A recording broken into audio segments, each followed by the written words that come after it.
Hello and welcome to the skating lesson. Today I'm thrilled to welcome 1988 Olympic champion, two-time world champion, six-time world professional champion, Brian Boitano. Hey, how are you doing? I'm doing well. How are you? Good to be here. That is quite the nice picture collection behind you, I have to say. I think, Those are fun. Yeah, those are some from Carmen on Ice, Ray Charles, that was Worlds, my quad in slow motion, Katarina and I, South Park guys, and then random cartoons that I've been named in and stuff like that. well, there's like an artsy one of you looking very serious and pensive, like looking at the ice up Where top. was it? Where is it? Over It, where? yeah, up corner. Yeah. Oh, that was my so back in the day before you, I used to sell posters. So I had 4 posters and that was one of my posters. So it was just like, yeah, shot. So on tour on Champions on Ice, I used to do I like every year I'd have a different poster for sale. So that was one of the 4 posters. Really business acumen. Very nice. Well, posters. Did you have a poster in your bedroom? Yeah, but my posters were of things that were like parent approved. So I actually had posters of hockey players and things in my. I also had like sports wallpaper, like baseball and hockey, not things that I picked out myself. Yeah. Yeah. Oh, they picked them out and you're like, oh, I'll hang it up. It doesn't matter. Yeah, of course. Yeah. That's funny. I love it. Well, if you have a poster, yeah, send it. We'll put it up. I will send you all 4 of them. And then I have one with Katarina and I. So it's like Oh, that. good. Okay. Oh, yeah. Well, I love to see you skating on Instagram with Paulina Edmonds. So, I skated with her this morning. how's she doing?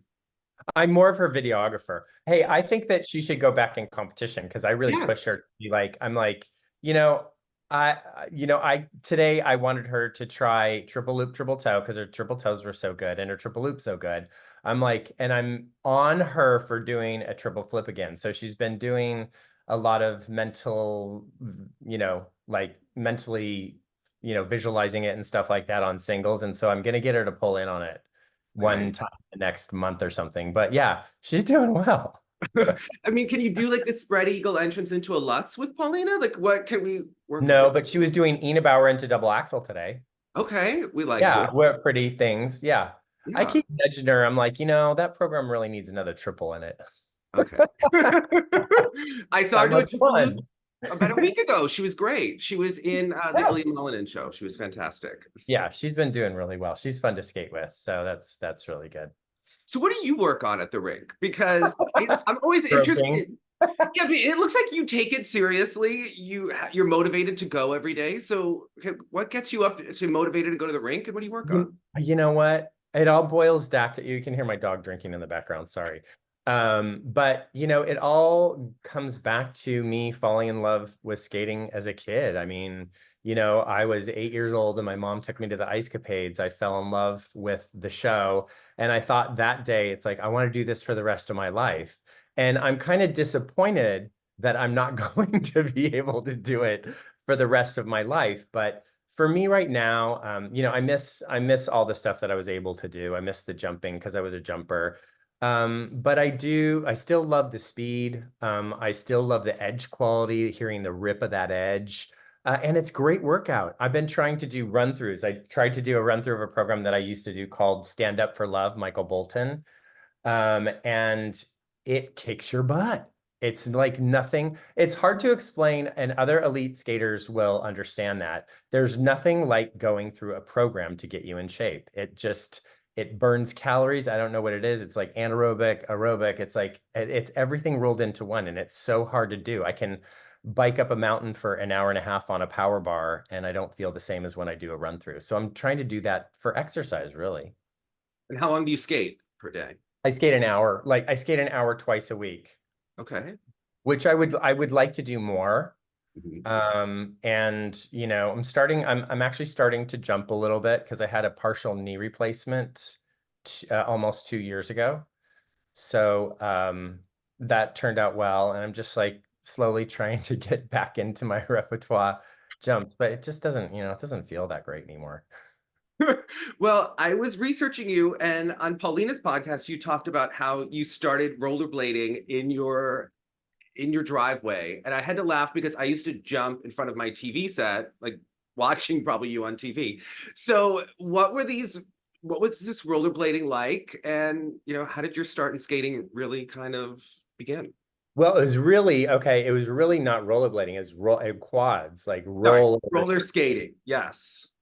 And then, so I would literally go for hours and hours and hours. And when I grow out of my roller skates, I'd cut the toes off and my toes would be sticking out the front, but I'd still be roller skating on the sidewalks and it would be dark. And my mom's like, come in for dinner, come in for dinner. I would start to play music like on our stereo and do programs. I didn't even know what that was. And then my mom brought me to the ice capades. And a funny story, actually, I remember what I saw. I remember where we were sitting. I remember that day. And that day I went home and I said to my mom, I want to be an ice skater. And so I used to draw chalk on the driveway and Okay. pretend like my roller skates were ice skates and I was leaving marks, you know, like an ice skate. And I would dress like in this, I'd tie a white blanket around my neck and I'd pretend like I was a superhero in the ice capades, like in a costume. And then I would make billboards that said, I don't know why I said I was Rudolph Valentino, but anyway, I pretended like I was Rudolph Valentino and I was starring with Peggy Fleming. So I would put these plywood billboards up that said Rudolph starring Ice Capades starring Rudolph Valentino and Peggy Fleming. And I would pretend like I was an ice skater. And were your siblings encouraging? Were they horrified? What was No, the they family were, encouragement I like? think by then, I think all my siblings were out of the house. I'm 7 years younger than my, well, no, they weren't out of the house, but they were just like getting ready to go to college and stuff. So they, you know, I don't know, they were like, you know, my siblings were, you know, they were digging on me. They like me. Good. Now, this program with the cape, did it have music for it? I remember doing a Carpenter song. Oh, what is that? The room is still dark. Karen Carpenter. I sit alone with the lights on or whatever. Okay. Oh my Okay. gosh, I forgot the name of that song. Anyway, I can hear it. I used to play that all the time. Carpenter, Karen Carpenter, the Okay. Carpenter. So how did you actually wind up transitioning from your driveway to the ice rink?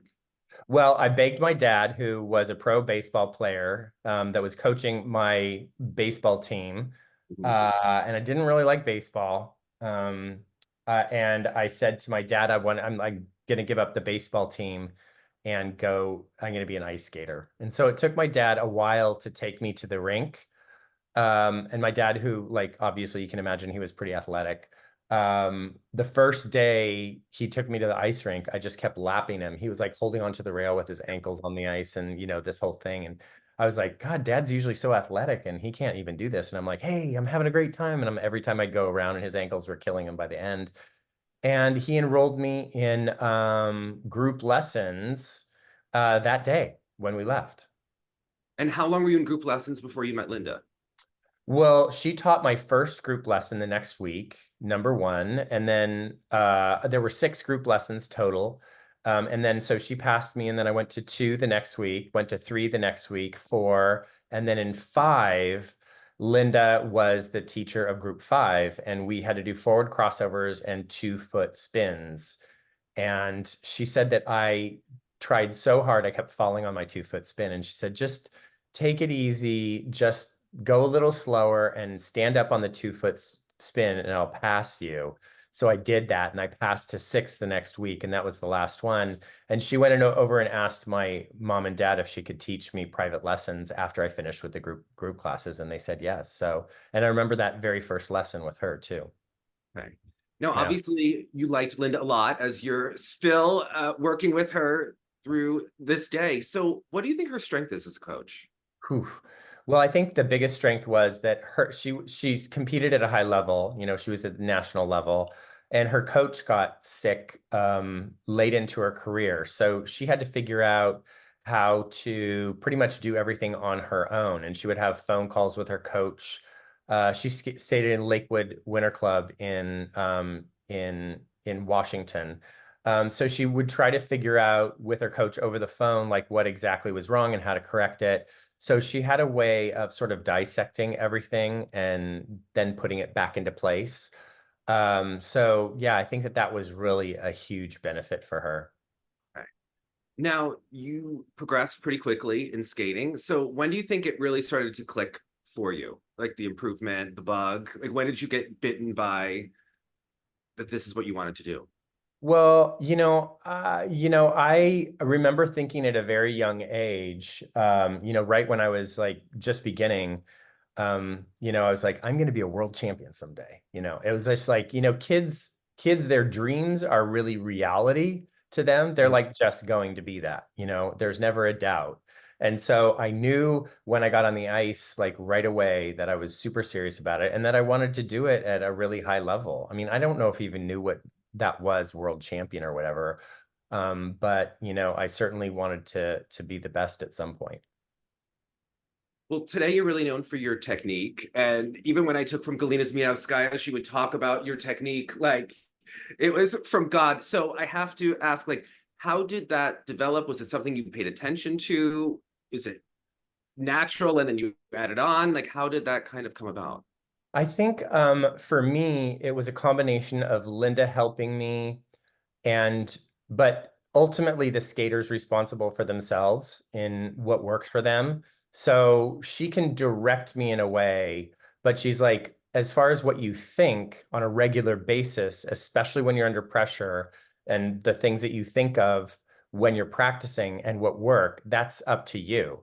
If one skater says, I set my right arm here, and that's part of my technique, but the other skater has the word green that triggers, that they put their right arm there. It's like sort of a different self-talk to each other. So, or to each person. So I just really just literally cut down every single jump and knew exactly the position that I was in every moment. And then I would take that, and that became sort of a technique, like, where the balance is, where my arms are, where my head is, where my foot is, how the speed going in, how I'm preparing my jumping pattern. I keep it the same, how many crossovers into it. Like, just all of that is part of technique.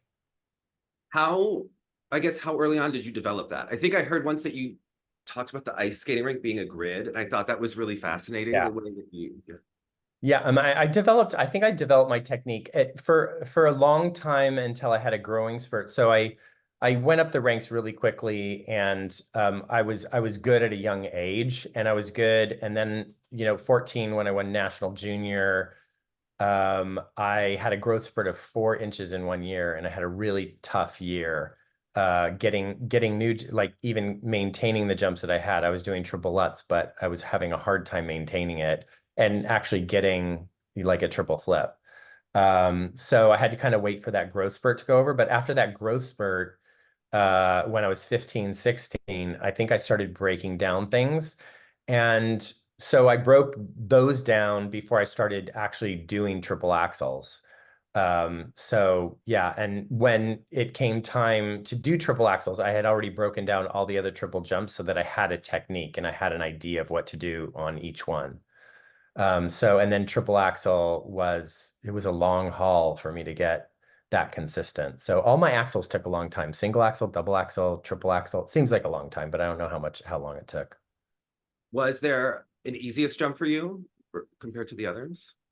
Uh, I mean, I think they were all pretty equal for me. Axel was definitely my hardest because, yeah, even when I was 8 years old, I had this like incredible whip on my single axle, and it was really hard for me to like pass the leg close and keep it. And that's really all of my triple axle technique, and the one that you said Galina taught to Victor Petrenko and those skaters is all about, not having any whip or Yeah, leaning outside the circle at all.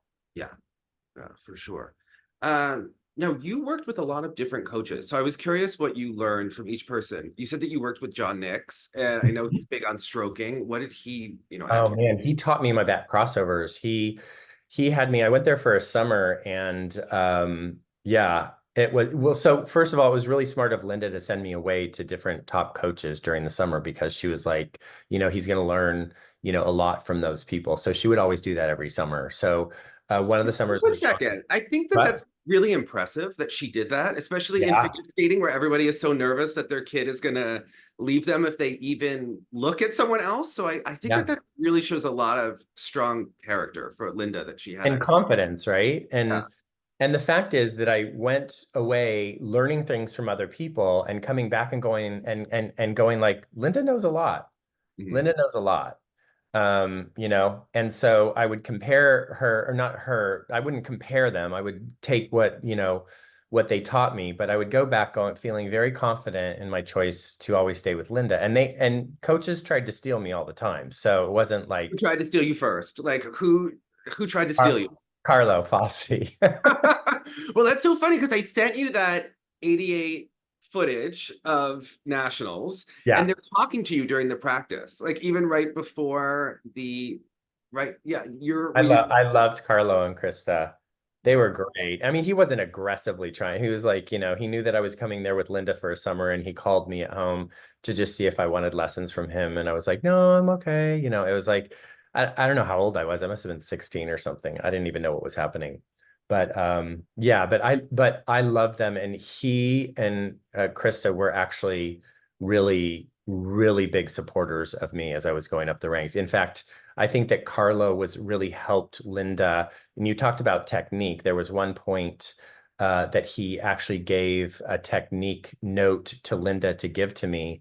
And that sort of inspired me to come up with my triple Lutz techniques because I was popping these triple Lutzes because I was pulling my right arm back too far. And he's like, he's pulling his right arm back too far. So that actually inspired me to learn the exact technique that I would use for the rest of my life. And it was because of Carlo. okay? So your back crossover with John Nix. Now your back crossovers are Yeah. distinctive. So what did he teach you and break these down for us? Well, you know, it's like I remember how great Ty and Randy's crossovers were, their back crossovers. Well, he on the first session, he wanted me to bend so low on my crossovers and like sort of take super wide strides. So my right leg would pull out really far. I'd be bending so far. So he wanted a wide spread. And I literally was so low in my legs and reaching so far, I fell all the time on the pattern because it was a figure eight pattern and he would go lower, lower, lower, and I would fall and slide into the boards.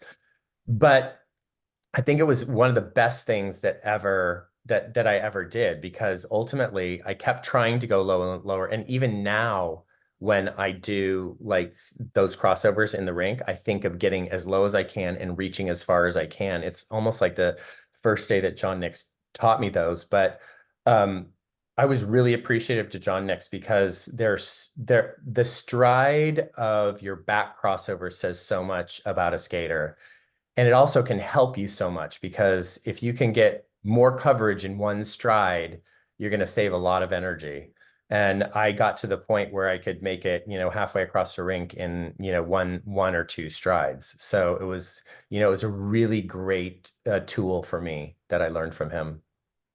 Now, Paul wants me to ask you about Evie teaching you the Tano Lutz. Yeah. So, break it down. He loves an Evie story, you know, Yeah. good, bad, and and everything else in between.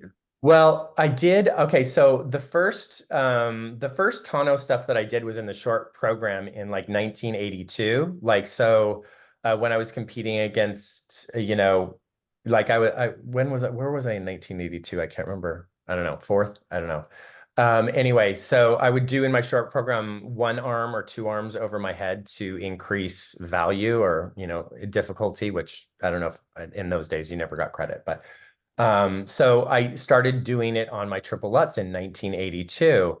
And I had some close calls in competition, like Skate Canada. I like in the short program, I did the Tano with the arm over my head, and it was in the short program, and I like just barely eked out the triple Lutz double toe. And I thought, you know, I don't think I'm really getting credit for how hard this is, so I'm going to take it out. So fast forward, Linda sends me to Evie in 1980, I don't know, 85 or no, 86 maybe. And Evie's like, you should try that triple again with the arm over your head. And for some reason, you know how you let things rest at some point and they get like easier? It wasn't easier, but I felt like it was more manageable. And I'm like, I think I can do this on a regular basis and get it consistent if I focus on my technique. And so I did, and that was Evie inspiring me to do the Tano Lutz again. Now, why does yours look different than the dozens of Russian girls who we see throw their arm up and it looks kind of sloppy and confused? Yeah. As you said it, they throw their I think I think they a lot of people, and I'm not talking about the Russian girls, but a lot of them use it as a way to start rotating or something, and it's not that. Right. Uh, first of all, it should be the left arm because this cuts, if you're turning left, if you're turning right, then it should be the right arm because this cuts through the air, this gathers the air and slows you down, right? Yeah. So if you're going that way, you're going to gather air in your arm. This cuts through the air, right? And the arm has to be way over your head. So it's not here, Mhm. it's up here. And when you do it, it's not meant, it's a precision thing that you're showing off. It's not to try to help you rotate a jump because, it's not attractive, like you said. It's a placement, it's a strength thing to show how in control you are. So I think that in answer to your question, the people who do it incorrectly are doing it for, I think, the incorrect purpose. So why do you like to do the Lutz first? Because you tend to do it in every program first, the Lutz. Yeah. So Yeah. why is this jump first? I think because I mean I kept the rundown of the program pretty much the same year after year because the backlog of experience that you get from doing that, the pacing, that means you can change up the jumping passes going in and out of them a little bit, but you get to know the pacing of your jumping patterns and how they're laid out. So you get that backlog of confidence from doing it over and over every year. I did have times when I switched up the pattern, but I think by 88, I found the pattern that really, really, resonated with me.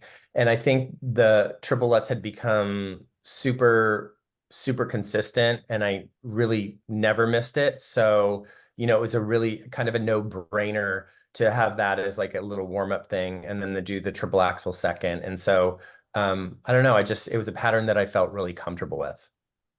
Well, I talked to Yvonne Gomez there for this, and she mentioned that you guys spent a summer with Didier Gaige, which Didier Gaige is known for many things.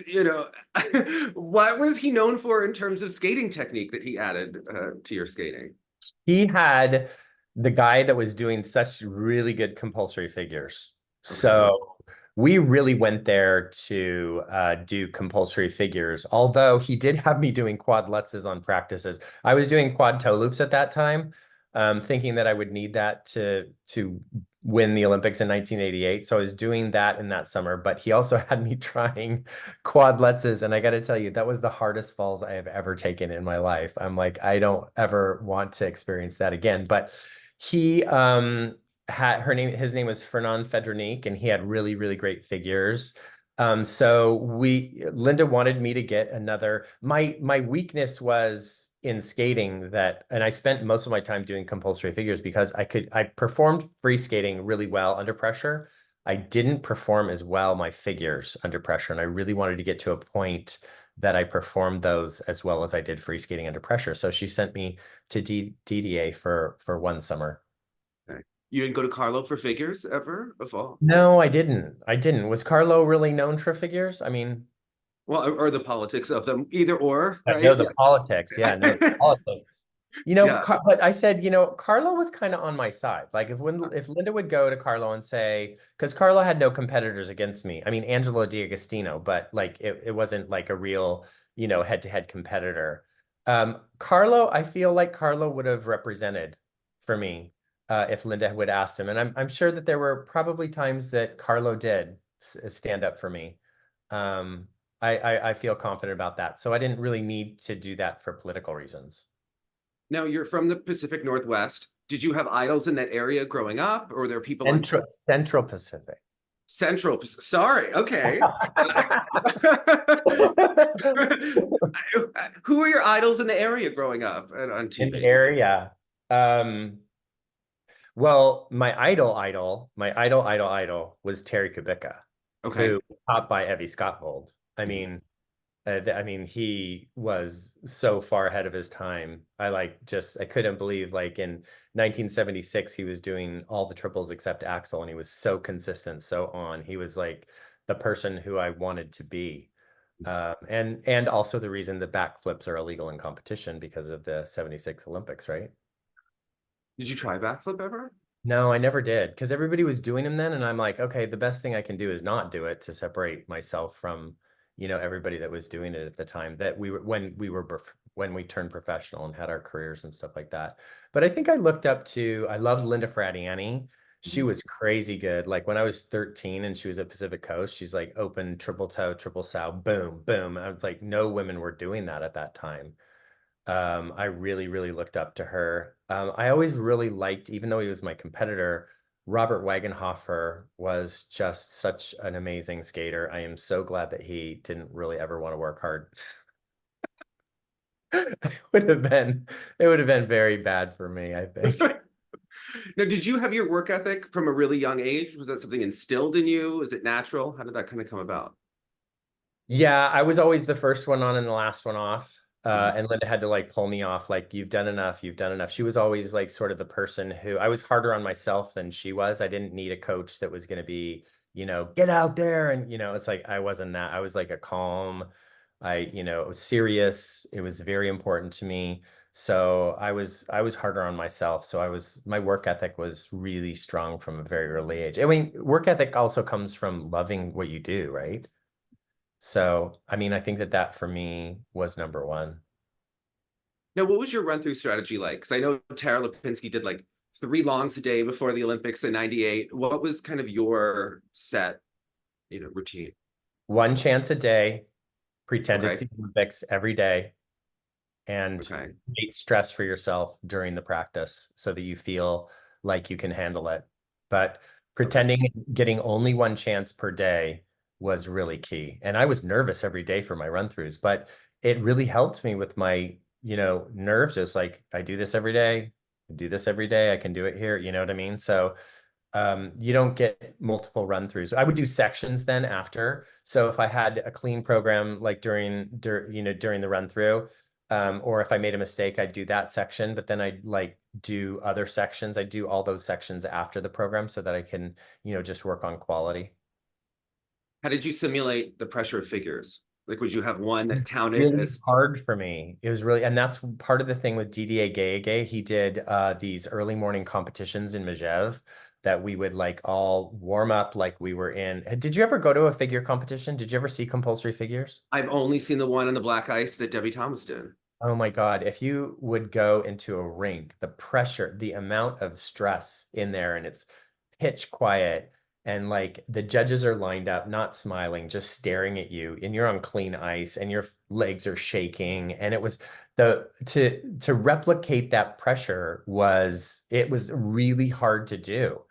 And it was also, you had to be super still. So it's like your adrenaline's pumping and your blood's pumping, and you just have to be like super still. So I tried everything. But the biggest thing for me was my mental preparation that I did before, like from 17 years old. I had a mental, I worked on mental as hard as I worked on physical, like run throughs and stuff. So I think that was what helped me eventually do my very best figures. What kind of mental prep did you do? I did a lot. I had a sports psychologist that I saw every week. It was kind of like almost like a counseling session, and then she would work with me on tools for finding success, and then I would practice them on a regular basis on every session. So it was, I mean, it's one thing to know tools, but it's another thing to know them at a real high level that you can access them at any moment that you need them. And I got to tell you, when you skate in the Olympics for gold, it is literally the thing that keeps you apart from the other people. What does the phrase energy to the moment mean? Energy to the moment is if I had to boil just if a person had to say what do you need to be a champion, I would say the one thing that you need is energy to the moment. So it means that you are in this moment at this time thinking only of what's in front of you. And it takes a lot of practice to achieve that. But that is truly the secret because, so many times skaters, their thoughts can snowball and they can go like they can be backward snowballs or forward snowballs. But if you're in the moment and you train with the tools that I trained to be in the moment, you know, it doesn't get to the point where it's dangerous or it even, you know, starts snowballing. But yeah, I think that that's the basic secret of being a champion. When you came back, do you find that the mental aspect is even harder than the physical aspect with comebacks? Because I've seen so many Olympians who seem like they struggle to get over that hump of comparing themselves to be as good as they were previously. So I was like, No, I didn't think that. It wasn't mentally hard for me to come back. The physical stuff was hard for me because like in during the Boitano Wit tours about a year and a half before my comeback, I injured my knee really badly. I was trying to do like a triple toe, triple loop combination. I did too many and I popped my knee, the tendon in my patellar tendon. And I kept it quiet because I knew that I wanted to make, you know, go back into the Olympics and I was hoping that it would kind of heal before that time. And I also didn't want to tell anybody that I was injured because I didn't want people to be looking for it. You know what I mean? So I think the physical part for me of trying to skate through that was the hardest part. I felt like the thing that you have to remember is that I had been touring on Boitano Wit for 3 years, doing basically long programs in front of audiences, cold turkey.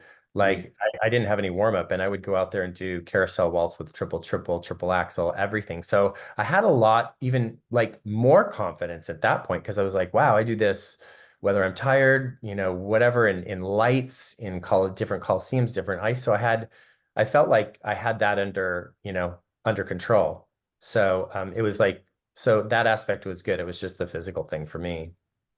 did you have a lot of injuries throughout your career? I did. I had that knee, the patellar knee thing would go from I'd like tweak my patellar on my right and then it would get better and then I'd do the left and then the right and the left. Like one year we had a double sow cow in the short program as our jump. And like from doing just double sow cows over and over again, it like was in my left knee. And then but then from doing triple flip, triple toe, it was like in my right knee. And so it would just jump back and forth. So my knees, and I had some back stuff, but nothing really, I was very, very lucky in the injury category. Do you think figures helps that because you have to train both sides of the body more?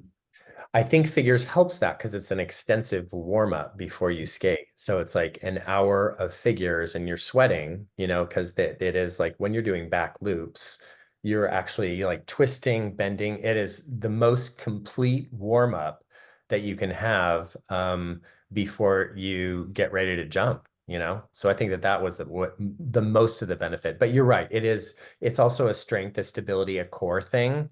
Yeah, but as far as like, you know, before you skate free skate, it's an amazing warm up.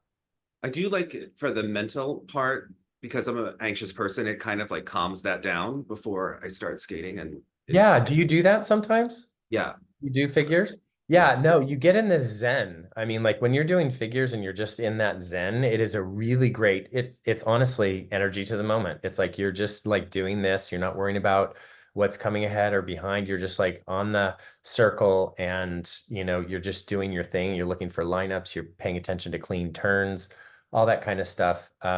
You know, you can get in a zone there. Do you remember your first nationals? Were you there at the novice level, the junior level? What was that Mhm. like?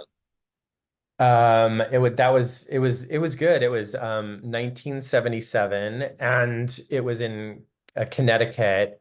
I remember so much about it. I mean, it's a big step for a skater to get to make their first nationals. So I was fifth in the compulsory figures and then I won the free skate and I was third overall and first was Jimmy Santee. So now when I see Jimmy Santee, I say, hello, novice champion. Now, did you stay novice or did you go up to junior the next No, year? I went up to junior and then won junior that next year, and then went to senior at 15 because you know you had to move up. So I passed my eighth gold test at 14, and then went into senior my first year at 15. Okay. Is that so that was 79 or is that 79. Yep, you Cincinnati. did you win junior worlds? There's a video of you on YouTube skating at junior I worlds. know, right? No, you know what? This is so funny. I don't remember what I was in fi figures, but I won the short program and I pulled up to like third or fourth or something like that. And the night between the short and the long, I got the flu. and I was up all night. And by the time I skated the long, I was number one. So I was 14. I was like, I was worried that I was going to throw up on the ice, was what I was really worried about. I'm like, what happens if I have to throw up on the ice? And Linda's like, just go over to the rail. But I was, and it was in altitude. So I didn't skate my best, but I ended up third. And fourth was Brian Orser. Okay. Is that the Yeah. first time you competed against him? Yeah. I didn't know who he was till that point. Okay. Wow. That's so funny that you compete against him for the rest of your life when you meet Yeah, him. right? I know. So 79, you moved up. Is this when you had your growth spurt? Yes, 79. Really bad nationals. Not fun at all. Okay. How bad is bad for you? Bad for me was making two mistakes. That was bad. That Okay. was bad. Yeah. I don't Mistakes in the program or like one mistake in one? Well, I mean, I don't, I think I blocked it out of my mind. I probably like two-footed something and then flipped out of something, but I think I ended up seventh place or something. I don't know. But it was I didn't feel like me, I was like, I felt like this huge version of me. How did you do the next year? 1980, it's an Olympic year. Really good. Okay. Yeah, that was literally 1980 was my first step in having like, when people say like consistency in every year, it was like my very first year. I did every triple except axel, skated in the last group, ended up fourth place. So I was like, at that age, I was second alternate for the 80 Olympics. Okay.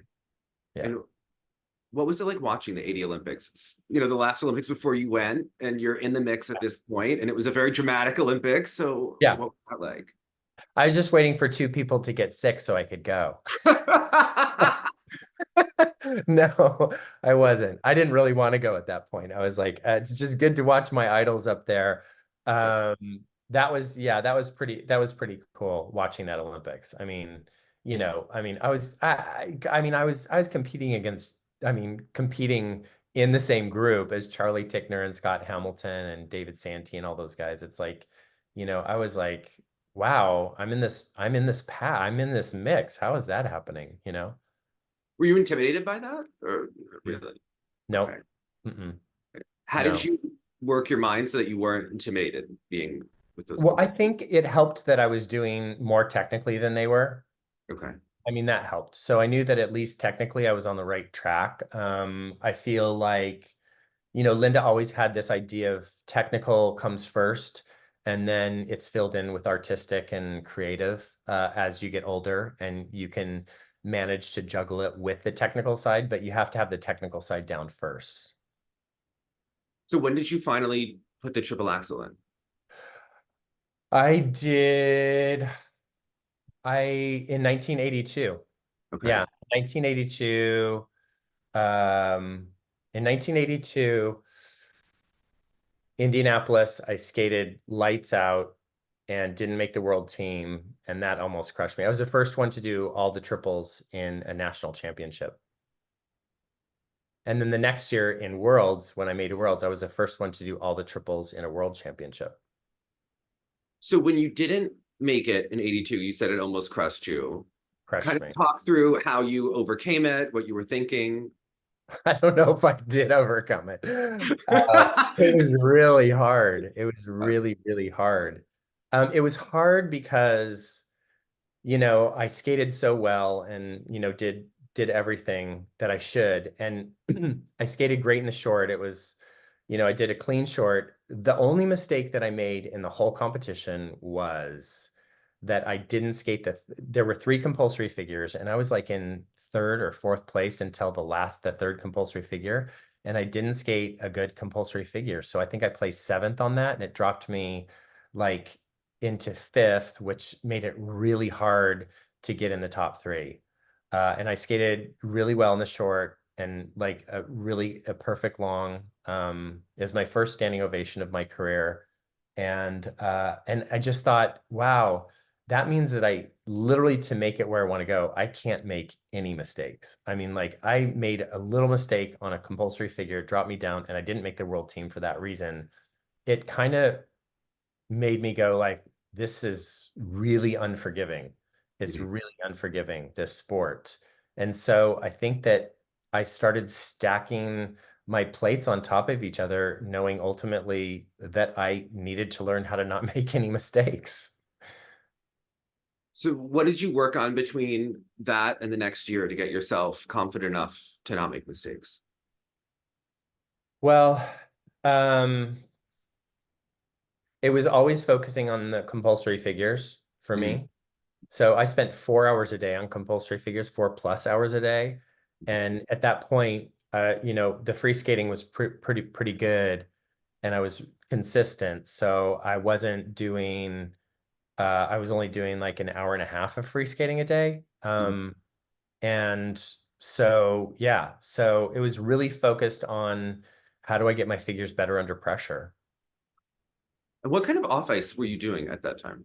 Nothing. I was on the ice for 6 hours a day. I like had no, and I was going to school. Okay. So I was like, I had no off ice training. I mean, I did you know, random ballet class or something like that, but I didn't do any off ice strengthening or anything.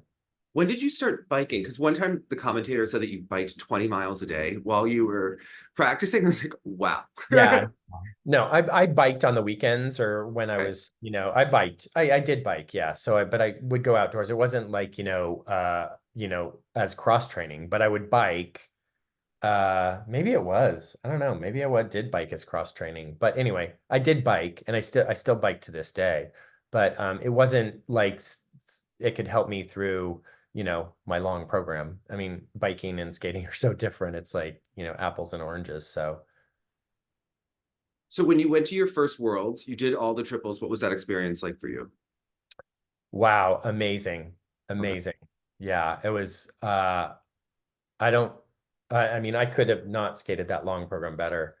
Okay. And the triple axel was like late in the slow part. So Okay. it was like late in the thing. I just like I remember, and it was so cool because after that, and I was like I met Katarina Witt for the first time. I'm like, holy cow, that's Katarina Witt. She said hi to me. She knows who I am. And then I met Torval and Dean. And like after my long program the next day, Jane Torval came over and goes, you did really a great job. I'm like, oh my God, Jane Torval knows who I am. That's so cool.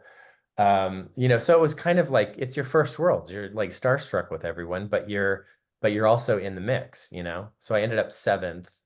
Um, yeah, which I was disappointed with because I felt like I skated better than seventh, but wasn't my turn. What was your goal for your first Olympics in 84? Fifth. Okay. And what did you get fifth? What did I you? did. I did. Okay. Because Scott was fifth. Scott was fifth the year that the 4 years before he won the Olympics. And it was funny because wasn't Nathan fifth in his first Yes. Olympics and then he I won? think Yeah. so. Yeah. So I guess what was that first Olympics like for you? Had you already had like a roadmap to 88 in your mind? Like, were you? I didn't know if 88 was going to be my year or if 90, whatever, whatever year the Olympics changed to, 92, 94, I don't know whatever that year was. I didn't know if it was hard for me. 84 was a tough year because I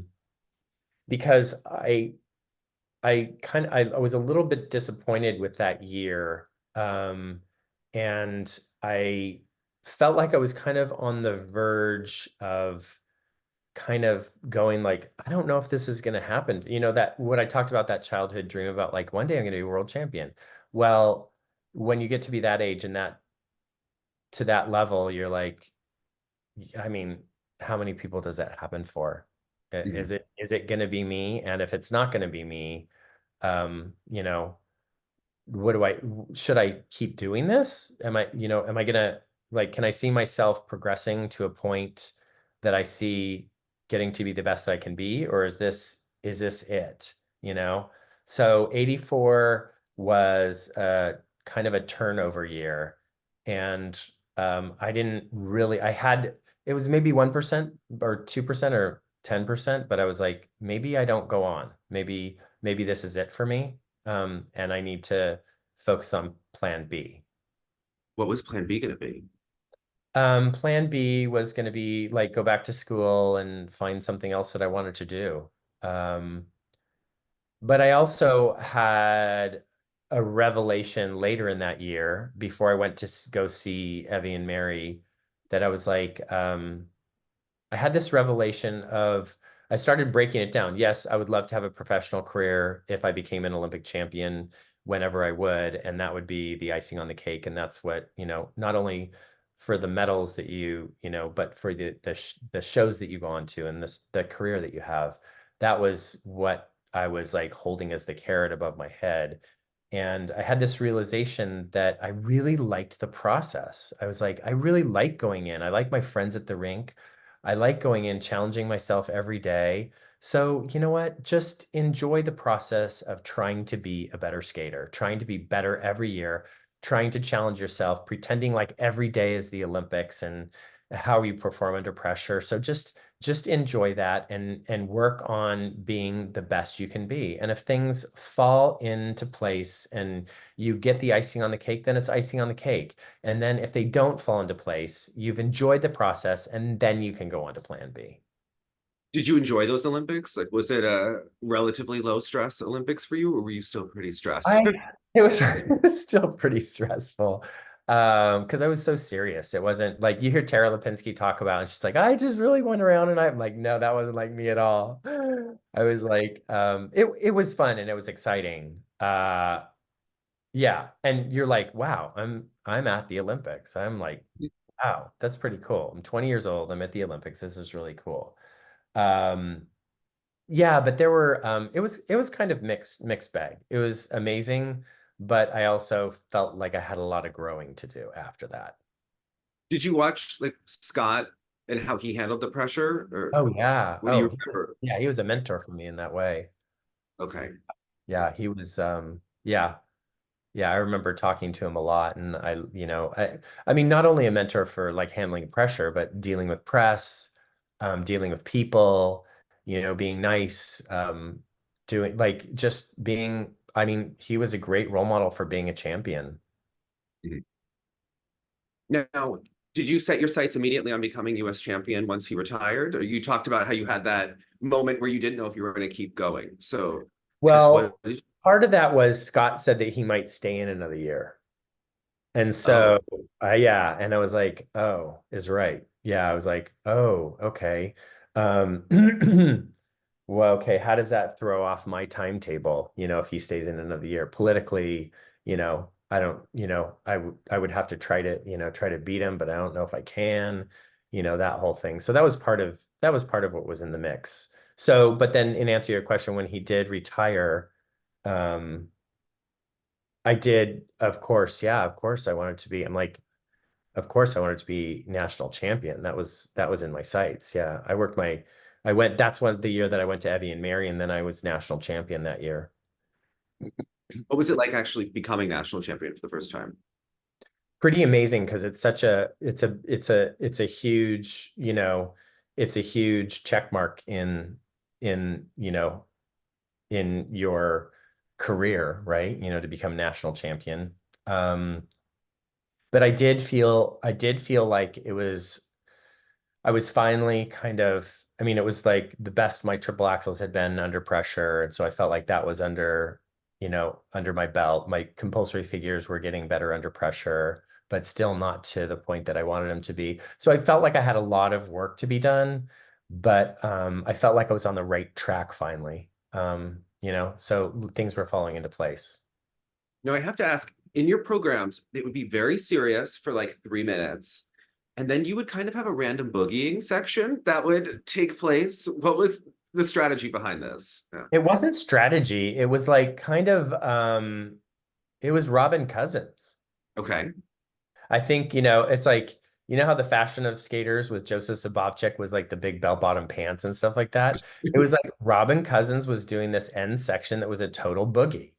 And that was what people were doing for their final like sections, because it was like, do you remember that with Robin Cousins? He was like, Yes. Yes. Yeah. Yes. and so it became the fashion of everybody in programs to like copy the Olympic champion. And so I, sort of had a little bit of a boogie thing. Now, what was it like? You went to 85 Worlds, and Uh-huh. the Worlds was kind of, there were a bunch of guys competing for the top spot after Scott retired. You did wind up third. What do you kind of remember about that experience? That was good. That was another groundbreaking thing. It was really hard to get. It was really, really hard to get ahead of Joseph Zabovchek. Okay. That was really hard. And the fact that I did get ahead of him was like a huge hurdle. You know, I mean, I looked at Alexander Fadeev at that time and I was like, wow, this guy is lights out so good. He was so amazing. I was like, that's another hurdle I'll deal with later. But the biggest thing for me was being able to jump that hurdle of Joseph Sabovchek. Now, did you go into 86 going after becoming world champion? Had you No, set it? Okay. What was your goal no. for the year? Well, ultimately, I mean, I think I was fifth after the short program. So I was like, it changed going in there. And I had that horrible injury. I had a horrible injury at nationals where I couldn't practice the whole week. And I had to do short program and long program cold turkey. And then, so I was like, God, if I skate clean and I hope to get third again, that was kind of what I was thinking. Like skate clean and hopefully third. But when after the short program I was fifth place, I was like, okay, I don't know what to do. Joseph will probably pop ahead of me and I'll be in fourth place or whatever if so I just wasn't even thinking that. So for me to have won, like pulled all the way up to first, but that was just because I was like, I think I was just focused on skating well. So, how did you wind up winning it if you were fifth after the short? I skated clean and I think everybody really had bad programs. Yeah. I mean, I think I did everything. I did triple act, yeah, triple act, everything. Yeah. I had a So, good program. well, the next year you started adding the quad. So I was curious, Yeah. how long had you been working on the quad for? I think maybe, I think 86 I started doing the quads. Mhm. And I knew that if I wanted to be competitive in 88, I didn't know. See, I mean, the thing is, I didn't know if Joseph, who could do a quad, and Fadeev, who could do a quad, if they were going to be consistent with quads in 88, that I would need a quad in 88 to be successful. Um, so I started working on him and putting him in. I think I put it in Skate America or something. I knew I would fall, but at least I would learn something about it. So I started putting him in thinking, projecting to 88, because you can't put a quad in Olympic gear and under pressure hit it. I mean, it just doesn't work that way. Um, so I knew I had to start putting it in early on, even though it wasn't as consistent as I would have liked it to be. How consistent did you get it? I mean, it was not as consistent as I would have liked. 'Cause I didn't really spend a lot of time on it. And it's interesting. I was doing a seminar in Japan with the skaters, and they were doing nobody does it from an inside three turn like I did. And I really feel like if I would have done it from a mohawk takeoff, like a back edge step mohawk, like a toe wally takeoff, Like I think Pachenko, it, yeah. it would have been it would have been consistent. The hard part, I was always working on that three turn, Okay. just that control, the whip, the position of my body. I spent more time doing just takeoffs of that, trying to tweak it. And it was always so precarious and so different every time. So it probably got to being, I don't know, I would probably hit 5 out of 10, 6 out of 10. You did try it at the Worlds in Cincinnati. I did. And I hit a great one in the warm up. Did you see that? Yes. Yeah. Were you disappointed to be second at Worlds at that point? Were you? Devastated. Okay. Devastated. Okay, talk us through. What was Well, I mean, like I just like felt like, I was like, it's hard to lose a world title. Mhm. Even though Brian, like I still haven't seen him skate. Like I didn't watch him skate that night, but it was, I mean, it created I mean, at the moment, I was devastated because I was like, it's just hard to lose a world title, you know?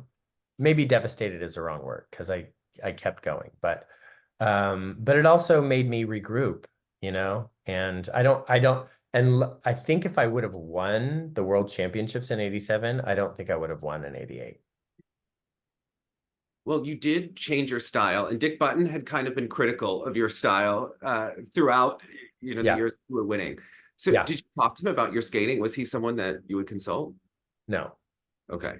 What No. is that relationship like with him, like while he's skating? Because he was the most important judge. So would you ever watch his commentary on your skating afterwards? Not really. I guess I watch I don't know if I would watch me on TV or whatever, but I guess I would. Um, when I was younger, I wish that he had liked me better. Mhm. And he did, like, as I as I sort of found the correct style for me, he definitely liked that. And so it was nice. And we had a great relationship. We have a good relationship, and which I appreciate him. And he was right in a lot of the things that he was saying, because my big thing was I was trying to compete with those guys on their terms. Like, Fadeev was quick and Brian Orser was quick and, quick footed and like really, like, and I was like 5'11" and a bigger guy than them. I wasn't quick. I was strong and powerful. And I kept trying to do this quick stuff, compete against them, but I mean, it wasn't my thing. So when I went to Sandra Bezic, she said to me, you're not going about this the right way. You you aren't those guys. You're not those guys. And those are that is what they do best. So we need to find your own style and then make the judges choose apples to oranges. How did you pick Sandra? I had seen her in my first Worlds 83. She was coaching Barb Underhill and Par Martini. Mhm. And I remember watching them in the practice, and it was the night of the long program, and Barb kept missing and throw double axel, missing throw double. I'm like, wow, this is going to be exciting to see if she is able to hit this in the competition.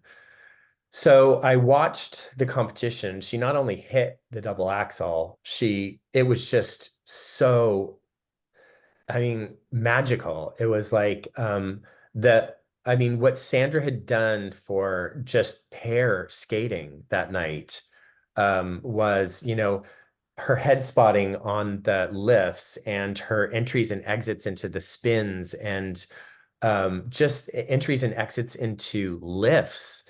I mean, it was so much different than what I had seen in other pair teams. And I honestly think it really separated Paul and Barb like forever from other pair teams. And then I noticed in the Kiss and Cry that it was Sandra Bezic. And so Linda, I think I had talked to Linda, and Linda's like, she's really good. It took a few years for obviously for me to have Linda send me to her, but I knew that she was the person on my radar that was the best for me. So it's interesting. I've obviously heard about your Napoleon program and seen it on TV, and they've talked about it, a million times. But on YouTube once, it came up the 87 Olympic Festival, which would have been the summer before. And you had a different Oh, long program for the Olympics that they were talking about at the time. oh no, I know that Olympic Festival in Greensboro. Yeah. Oh, that was okay. So the setup of the Olympic Festival in Greensboro was a short program and then artistic program. So that wasn't my long program for Napoleon. That was set up so I could actually introduce my Le Patineur short program there. Okay. And then I did an exhibit. So it was like competition number, exhibition number. So the second number that you saw was actually my exhibition number that had been done for the Olympics. So I had Napoleon, but I didn't want to show it there. So how did you and Sandra actually come up with your style after she told you that you were going about it all wrong? I went to Toronto, and the first night she's like, she wanted to see how I was going to move, and like if she could do some stuff on me. And she's like, wow, you're picking this up really quick. This is good. Let's put on the music. Let's see what we come up with the music, Le Patineur. And Le Patineur was like this Courier and Ives like pond skating, and in 18th century, and it's sort of as character driven, and it's nothing that I'd ever done before. She had seen me, and she started doing stuff with me, and like it just clicked, and we were going and going and going. And that night we finished the short program. How hard is the grapevine that you do in the beginning?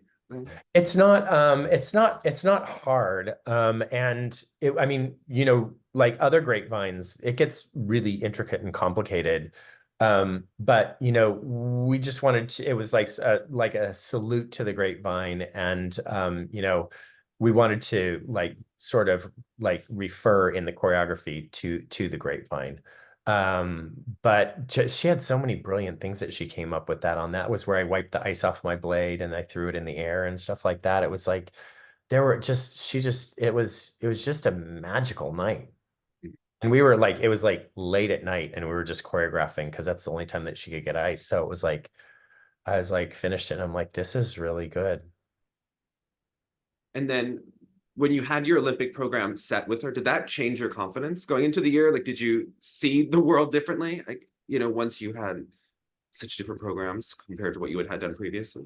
I think because people were talking about it Mhm. so positively, like Mhm. people were like, wow, those are great. I mean, like, oh my God, it's like you're a new skater, you're da da da da. So I heard people talking about that, and it made me feel good. You know what I mean? Because I felt like after what you and I just talked about those like doing the guys' choreography, the fast, the that kind of thing, and it was never me, and I never felt like I was doing it as well as them.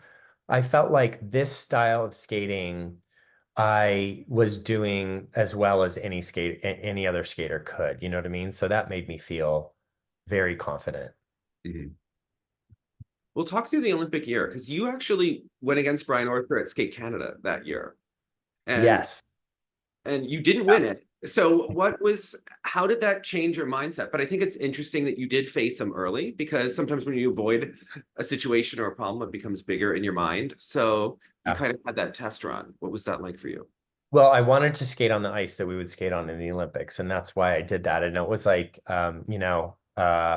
I knew it would be heavily favored toward Brian. Um, I don't think there were compulsory figures in that. I think that was a free skating competition. Um, I think, yeah, I mean, there were so many changes. I made changes to both costumes. I learned so much. I think I skated well.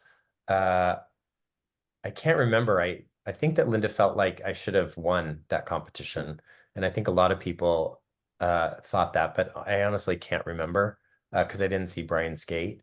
Um, but it fed my hunger. It just fed me. It was like, I just I need to just step it up even another notch. So Was I there was a even moment more that ambitious. was there a moment of that year that kind of peaked in terms of pressure or intensity for you? At the Olympics. I mean, it couldn't have gotten any heavier. I think that I always say that it feels like someone turned, like as you leave for the Olympics, someone puts you inside of a microwave, turns it on popcorn level, and then it slowly just you pop away until the very last night when you're standing in your final position for like at the long program end position. I mean, it is like a pressure cooker. And it's yeah, nothing that I would ever want to experience again. I think it's interesting at the nationals before you got all of the sixes in the short, but then the free, there was a delay. So you were competing, I guess, after midnight or close to midnight. Yeah. That was really tough. And I actually changed my costume again after that because it was really heavy. And I remember it was oh no, 12:45 at night or in the morning. That I finally made the ice, and it was altitude in Denver, and I had been there for 13 days trying to get used to the altitude, and I could never get used to the altitude. I don't know why, it was really hard for me to get through my long program in that altitude. So it was perfect for a short program, and I skated well and I got all the sixes. But the combination of the heavy costume, the late night, the altitude, I did not have my best long program performance. But I knew you like even going back home, like I knew that it was situational. I knew it wasn't because I wasn't ready. It was just because it was like just all those elements, you know. How did you prepare your mind before the Olympics going into it? Um, it kind of goes back to what I learned at Indianapolis when I didn't make the World Championships and I made one mistake. Um, I set the bar so high for myself that there was no way that you could just sort of be disappointed. I knew going into the Olympics that, and I'm talking about the whole week, like in practices, anything, I couldn't make a mistake. Like if there was any hope for me, I would have to skate my best figures, first of all, my best practices, my best, like I literally could not make a mistake. I couldn't. And if I did, I wasn't going to win. And it almost was like, because the bar had set so high in my mind, I was like, at least there's like no hope. If you know what I mean, there's no hope if you do make a mistake. You're like, okay, it's written in stone. If I make a mistake, then I'm not gonna win, you know? So you know, I went in that week and I don't know if I think I had a great week. No, are you someone that's aware of what your competitors are doing, or do you No. just stay tunnel visioned? Tunnel vision. Okay. Yeah. I never concentrated on that because I felt like if I just concentrate on myself, I would kill two birds with one stone, you know. I can't worry about what other people are, are doing. But I know that if I do, you know, if I was able to do everything that I had planned for my long program, especially, I had packed it with technical. I mean, I knew that my technical arsenal had to be twice as hard as everybody else's.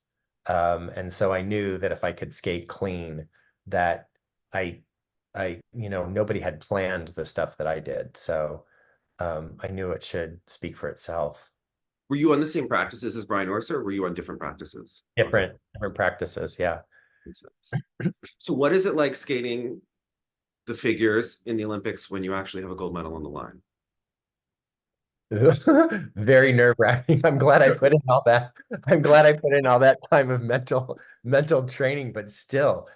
And then there was a moment, it's actually I don't know if you know specifics of compulsory figures, but I was kind of near the end on the last end of the rotation. Like there's this feeling that you're as figures go and it's the end of the competition, it's like sort of like getting down and then guys get off the ice and then it's down to three and then it's down to two and then it's down to one. It's a very, very lonely place to be. And you know that like they're all done and you still have to go. It's a weird sensation. So I was like kind of at the end of the rotation. I think there might have been one or two people after me. And I went to what you have to do is indicate your axis, like where you're going to do the access. And the referee stopped me, which I didn't like to be stopped because it kind of, rattles you a little bit. And she's like, I don't want you to place it there. I need you to move because I think that there's a line underneath that, you might use or whatever. So I'm like, I don't care. I just wanted to move it. And I moved it, moved my axis.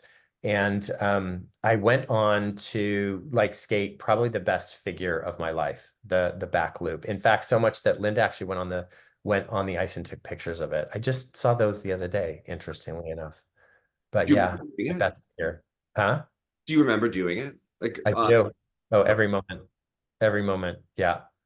I remember. Yep. And like I said, it's like uh yeah. And then when I finished it and I looked at it, I was like, wow, that's the best figure I've ever done in competition.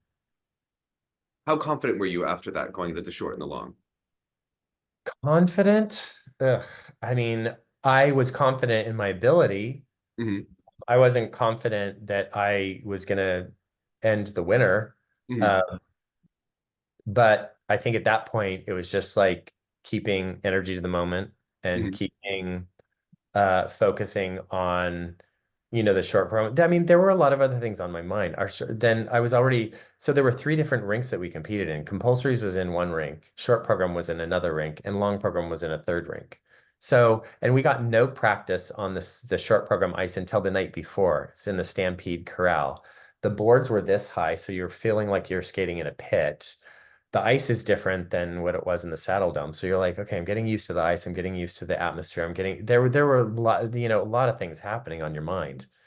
So I was just trying to adjust as well as I could, you know, and I skated late in the rotation in the short program. So I knew I skated after Brian Orser. I knew he would skate well. So I had to be prepared for that. So it was, you know, I just kind of went on to the next thing and just tried to focus on what I had to do.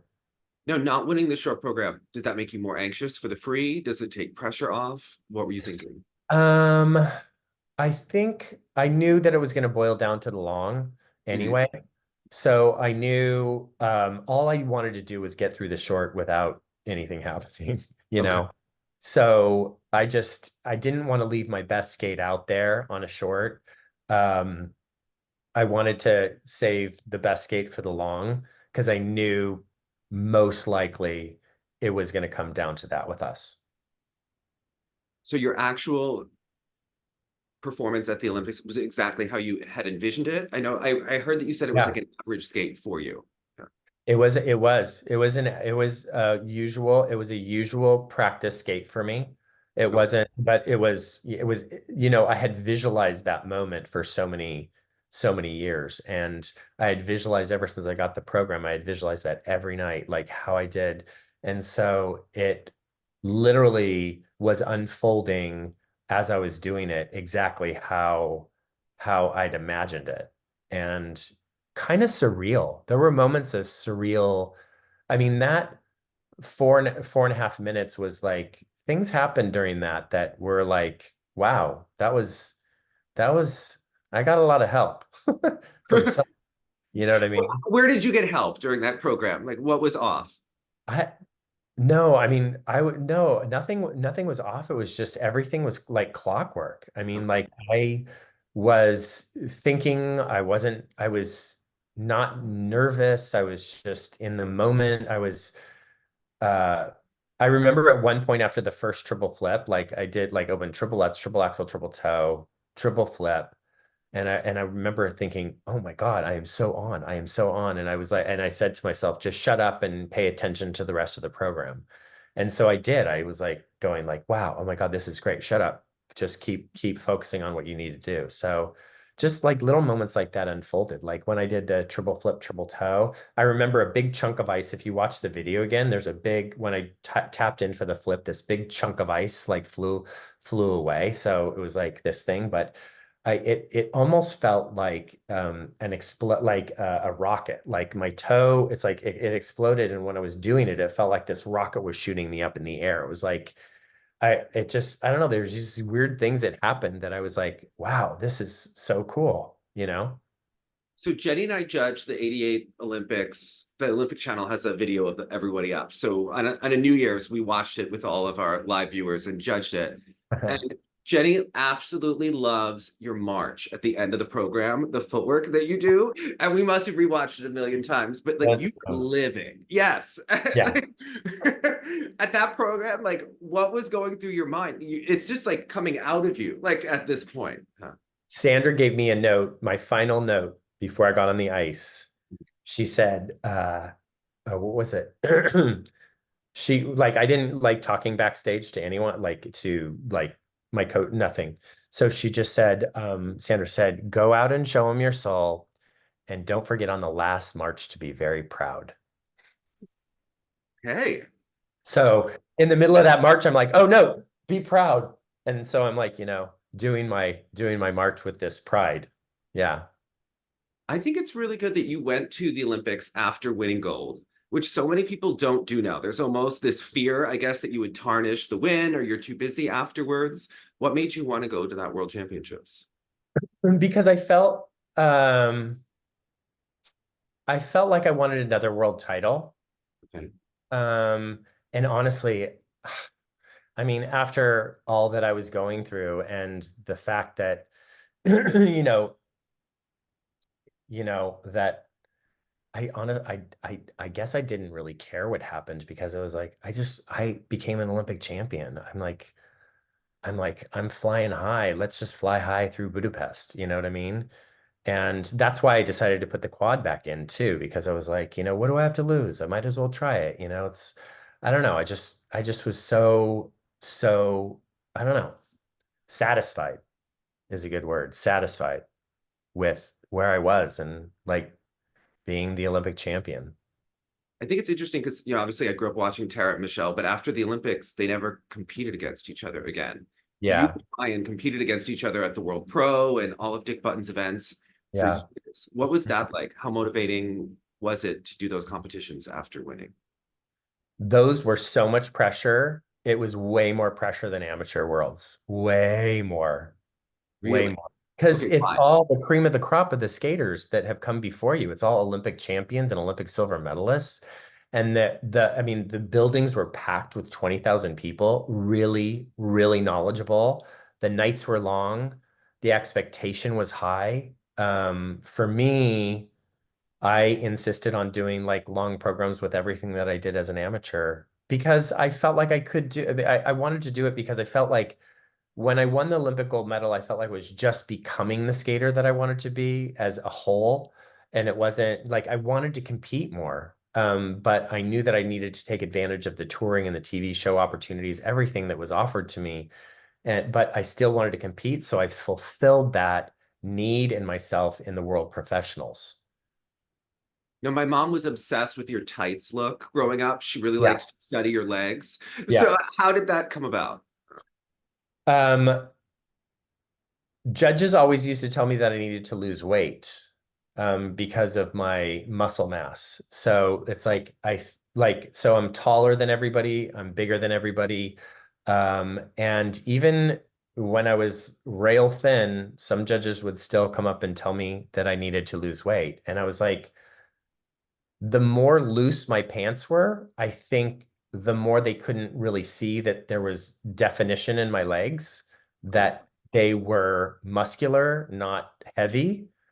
Um, and so I went to the tights to show that my legs were developed, and that it was a more slimming look or to show that like I was fit.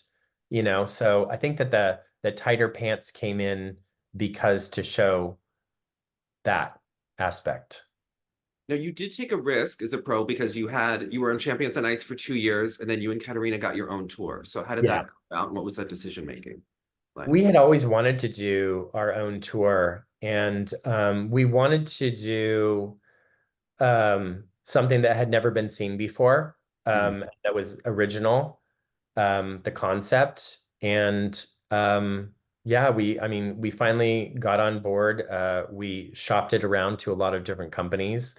And then Bill Graham Presents produced it. Um, and Sandra came on board, and I mean, it really did, meet our expectations and what we put together. When we said it was a storyline show. It's like every nuance of what was going to happen for the 2 hours was gonna be involved in a storyline. So all original choreography, all original linking moments, the concept, everything. It was conceived of by myself, Katerina, and Sandra. And truly it was like some of Sandra's very best work, and it had never been done before. And I think it was, for the time, it was very cutting edge. Was it hard to convince skaters to sign on? Like, was Oh, there? Okay, oh no, no. Yeah, they wanted to do it. okay. It was fun to do. It was fun to do like a concept show. And it meant that you're more busy, than like if you like in exhibition shows that were out there then, it was like kind of your moment, and then you would like skate your moment, and then you'd be done until the closing thing. This was like working through a whole show. I think people really loved it. Do you think having your own show helped you maintain such a high standard? Because Yeah. sometimes we see now people fall off after the Olympics, but you looked like Yeah. you were improving. Yeah. Well, there was like I looked at the show as well, I did I did 2 numbers with Katarina, and then I did 2 solos, and I looked at one as like an artistic number and the other one as a long program.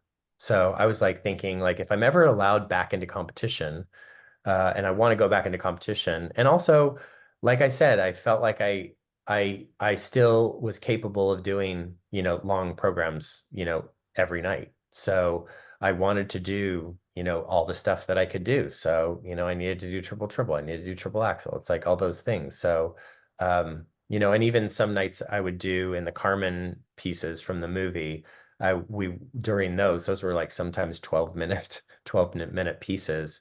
And I'd put jumps in there too, like triple axels and stuff like that. So I just wanted to keep my level up high because I feel like people expected that. And by that time they were really educated audiences. So obviously you and Katerina developed a unique bond, doing Yes. all the tours together. What do we not know about Katerina Witt? What do we need to know about her? Well, she has laughing fits when she gets tired.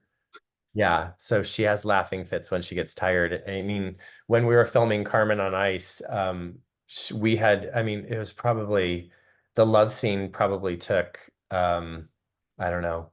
Every time we would sit down, it's like this whole thing, a 2-minute wind down thing until we sit down and then we kiss. And every time we kiss, she would like start laughing and they'd be cut. All right, let's do it again. So she just could, yeah, she just like has these laughing fits that are really funny.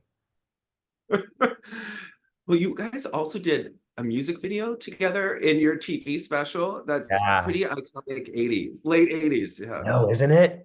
I Yes. love seeing that called Hands to Heaven. And when I don't know if you've seen how many times you've seen it, but there's a transition that we go from the rink in East Germany into a music video. And the clothes that we're wearing, she's in this skin tight red dress with black fishnet stockings on, and her hair's sort of up. Like she was so hot. And the costumes were done and I was wearing this black thing with like studs all over and these like red jeweled boot covers and stuff like that, and like boots. And the costumes were actually done by Billy Idol's costume designer, which was kind of cool for that day. Like Billy Idol, you're like, that's so cool. So you also skated on a glacier in that. What kind of preparation goes into skating on a glacier? Whose idea was it? How did it all come about? That was actually my idea. And it was interesting because the whole TV special was, I remember I was at a phone booth and I got a call from Bob Iger, who was then the head of ABC Sports. And he's like, yeah, we want to do something with you. Do you have an idea of like what would be a fun concept? I'm like, I've always wanted to skate on a glacier. And he's like, that sounds cool. Let's do that. So it was my first TV special called Canvas of Ice. And it was my idea to go on the glacier. Um, so they scouted it out and they found this place in Alaska, and they had to drop us off with a helicopter, but they had rigged the mountainside to have speakers so they could do playback on music. But all the camera work was shot like on like the ice with Sandra pushing the cameraman in a wheelchair around. Like so it's like seamless. So Sandra had to push him around, and then a lot of the stuff was shot by a helicopter. Meanwhile, it was like 20 degrees below. We only had about 2 hours of sunlight a day, and we had this warming hut that was a place where I could go take off my skates with a heater. It was probably as big as this chair, and you couldn't stand up in it, so your neck was like this when you stood up in it, and you just had to get all the shots done in 2 hours a day, and we stayed there for 4 days. Is it surreal to skate like it? I mean, Oh my God, you wouldn't believe it. You can see the boulders, like, because the water is so clean and it's so smooth that it freezes just like glass. And you're looking down, and there's these huge boulders under you. And every once in a while it settles, and it's like in a valley in the mountains in Alaska in the middle of nowhere. And like when it settles and it booms, it echoes through the mountains. So it's like you're standing there, it goes boom, boom, boom, boom, boom. It's like, I thought to myself, I was like, this is such a magical moment because I'm like in the middle of nowhere doing what I do best with just a pair of ice skates, like on the top of the world. mhm. It doesn't get better, I would imagine. Yeah. Could have been warmer. Yeah, could have been worse. So you tried to compete in 92. You had Yeah. written you were denied. Yeah. How disappointing was that? I was disappointed. I mean, look, I didn't have a lot to complain about. I had a great professional career going, so it was like not like I was sitting home, reading, cookbooks. Um, so but I did feel like I was at the top of my game. I mean, I feel like I said, I think 88 was the beginning of the top of my game. And then I feel like when I was 20, I think that when I was 27 was 27, 28 was when I really sort of became the skater that I wanted to be, Mhm. What with was a it like different body watching? of work. There's a famous shot of you and Brian Orser watching the Olympics together. What was that experience like? In 92, Yeah. what was exciting, it was exciting. I was watching it with Sandra. I think I skated there like for practice. Like they let me have some ice time too. So I was actually skated in the building for something because I wanted to practice. But yeah, it was exciting for me because Paul was doing so well. And I actually went to the press and I said to the press the week before, I knew Paul was going to do well. I could tell by how he was practicing. I know Paul pretty well. And I was like, guys, Paul Wiley's the one to watch, guys. And they're like, oh, come on. Do you say that? He's your friend, blah, blah, blah. I'm like, I'm telling you, Paul Wiley's going to kill it. I'm telling you. And sure enough, Paul got a silver medal and he skated his best. What's it like? You're so focused, right, and analytical. And Kurt Browning said that if he could do the program clean once before a competition, is he really frustrating to compete against in that sense? I can't imagine a personality type like that. Uh, Oh my God, he's so funny. Yes, that's him. That's him. I mean, like I don't know. I think I would eat my hand off backstage. Like I don't know, it's like it would be so nerve-wracking for me. Um, but that's him. That's his process. Everybody's so different. But yeah.